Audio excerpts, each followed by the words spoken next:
এবারে কাটোয়ায় এসেছি হাতে বেশ কয়েকটা কাজ নিয়ে। তবে এখানে আসার আগে থেকে আমার বেশ কয়েকটা দিন ভীষণ শরীর খারাপ আর কাজের প্রেশারের জন্য নিজের প্রতি একদমই কেয়ার করা হয়নি। তাই পৌঁছেই আগে এসে গেছি পার্লারে। যদিও এসেছিলাম শুধু থ্রেডিং করাতে, তারপর একটা কোরিয়ান ফেসিয়াল হেয়ার ট্রিটমেন্ট করিয়েই নিলাম।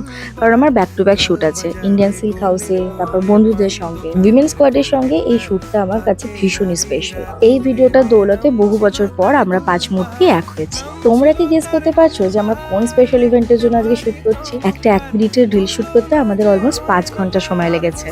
কিছু কাজ করে মন থেকে স্যাটিসফ্যাকশন আসে না, এই কাজটা আমার কাছে সেরকম। একটা এতদিন পর আমাদের রিইউনিয়ন, তার উপরে সেই আগের দিনগুলোর মতো কুন্ডিদের বাড়িতে আমাদের সবার আড্ডা অ্যান্ড গসিপ।